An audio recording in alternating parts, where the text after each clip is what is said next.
Any tips po for anger management for a 6-year-old? He cannot control, he hits his classmates or friends pag nagagalit and napipikon. O, anong suggestion niyo diyan? Tapos ako naman on the school side, I'll say my part. Mm. Sige. Mhm. Ako muna, yung una Mhm. kong naiisip para dito, no, anger management. It's all about emotion management. Anger is just Yeah. one of the emotions. At tapos usually, ang default na gagawin natin dito is to validate emotions, first. When you don't Kilalanin muna. validate, oo, parang Kilalanin acknowledge muna. mo, okay, nag-exist yung anger. Mm. And then, pag kinikilala mo, iniintindi mo yung anger, ano pa yung mga ibang emosyon na kasama sa anger? Bakit ba galit ang isang tao? Baka may iba pang emosyon dyan. Frustration, Oo. disappointment, Oo. 'di ba? Oo. Hindi lang siya, minsan hindi lang anger eh. And then kapag mas kinikilala mo siya, mas naiintindihan at nalalaman mo na kung ano yung gagawin mo. Ano yung mga nakakabit na iniisip na thoughts, no? Mm. Mm. Bakit ba napipikon? Saan nanggagaling yung pikon? Mas maintindihan mo paano siya kumo-connect dun sa kilos, sa Mm. behavior. If you can't Right. control yung hitting the behavior, no, bakit can't control? And then with that, no, a 6-year-old can already understand, at least, no, I think mga basic na mga emotions, kaya nila mag-label ng emotions. They can Yeah. already reflect in a way kahit basic level lang, and then you can already process it with them, no? Saan nanggagaling Mm. emotions, ano yung I iniisip mo think during those times? I think most parents, they are uncomfortable with anger. No, Yeah. hindi Yeah. they equate anger with being bad. It's a bad Yes. behavior Yes. Yeah. or a bad child Mm. that Yes, they cannot Mm. get exactly. angry. Oo. Mm. So, Mm. I also want to ask parents, are you the one uncomfortable with the anger of your child? Right. Mm. Am I on the right track? Yeah, Yes, no? Mhm. exactly. Because that's also ano rin applicable din siya sa ibang emotions na Mm. negative emotions. Like, parents not being comfortable sitting, like, talagang upuan mo yung Crying. emotion. Like, Oo. anong Mm. nangyari? Knee-jerk reaction. Paano ko papastop yung emotion and behavior na ito? So, nasa-skip Mm. tuloy yung step of processing, validating, acknowledging, which is very That's right. important when it comes to understanding your child. Yes. So ganon. So once you're done with that step, no, now you can move on to mas solution focused. Now we're gonna talk about ano yung mga skills, ano yung mga adaptive, mga healthy behaviors na pwedeng gawin ng 6-year-old child, for example. You Kasi can ang teach 6 for skills. Ganyan. developmental, King, ang 6, nag-aano pa yan eh. They still need help with emotion regulation. Yes. And I always tell parents, kayo yung co-regulator eh. So That's kung you right. have to Yeah. check first yourself if you have an anger management issue. Right. Because if you're the Exactly. co-regulator of the child, paano siya matututong huminahon kung hindi niya nakikita yung mga magulang niyang huminahon? Kasi Mm. kayo talaga yung Right. modelo. Yung Tama. naisip ko dito, yung cannot control, no, na napapahit at ano yun, hitting other people.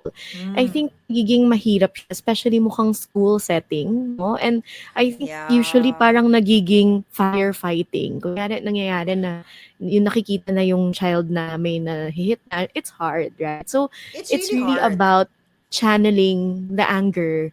And in the calm Yes. moments, no, hindi wala tayong magagawa minsan when they're angry na eh. Like, imagine natin tayo, Mm. galit tayo, di ba? Kaya pa ba tayong kausapin na ng rational, di ba? It's a very irrational moment. Oo. And so, Hanapan mo ng tamang time, no, to teach, teach values, teach skills, no, not during the difficult, challenging times. Nako, kapag sobrang intense ang mga emotions, so papasok dito, Oo. lalabas dito, hindi siya mapaprocess ng utak natin kasi So, kahit so matatanda, kunyari, King, mahirap. sinasabi mo, in the height of the anger of the child, tapos papagalitan mo dun sa height ng anger niya, hindi naman papasok yun eh. So Mm. tapos iisipin mo ang tigas ng ulo. On the side naman of the mm-mm. school, I totally understand the worry, especially of the teachers, Mm. because they want to keep the other classmates safe. Yeah. Yes. I just want to remind the teachers na pag pinoprocess nyo po yung mga ganitong situations, you have to make sure that may intent to hurt. Usually, wala eh. Usually Nasasaktan wala. lang sila because there is an impulse issue. Yes. There's an Mm-mm. impulse issue because of the dysregulation of the anger. Naiintindihan ko na kailangang gawing safe yung ibang mga bata, pero gusto ko rin kasing iproseso ninyo yung nakasakit kung saan nanggagaling yung Mm. dysregulation. Kasi kung papagalitan lang natin every time he hits, hindi natin Yeah. masosolve yung regulation, di ba? So, Yeah. and So, I totally mm-mm. understand that I want to keep my other students safe. So, ang gagawin ko as a teacher, ihihiwalay ko lang siya muna, wait for him to calm down or help him Mhm. calm down and regulate his emotions, Yeah. and then explain to him. Kasi mga mommy, kahit pagsabihan nyo yan the night before, kasi may mga magulang ako, teacher, gabi-gabi naman sinasabi ko, huwag siyang mananakit ng kaklase. Ay, mommy, hindi na po niya Ah, naaalala yan at the time na galit Mm, siya. mm, yes. mm. Yes. Saka, no child wants to be bad or to That's show right. bad behavior. That's right. Ayaw naman nilang napapagalitan sila. Wala silang control over it. That's Correct. why Tsaka they hit. Tia, naisip ko yung pag-remind ng gano'n, it's a very adult approach, 'di ba? Yung, "O bukas, try not to do this." Parang hindi Oo. naman Ay, laging magandang point nag-e-enter. yan. So parang Magandang ang point thought Mm. yan. ko, mas maganda ang modeling it yourself. Like, ini-imagine ko, pag galit tayo as parents, 'di ba? Para natin hina-handle yung anger natin. So, we need to show that, no, to our child. And magaling Yeah. sila mag-pick up. They're very, they look at us as models, 'di ba? So, when we are angry ourselves, we show them na parang minsan we talk out loud eh. Yung, "Oh, I'm feeling very angry right now. I want to hit something. Mm. Baka I will, ano na lang, Yes. like, Yes. gigigilin ko na lang tong una na to," or something like that. Maganda Parang yung point other mo, ways to Joy. channel. Mm-mm. Where do you redirect the anger? Mhm. Mhm. Instead of them hitting, we have to teach them where to direct that anger.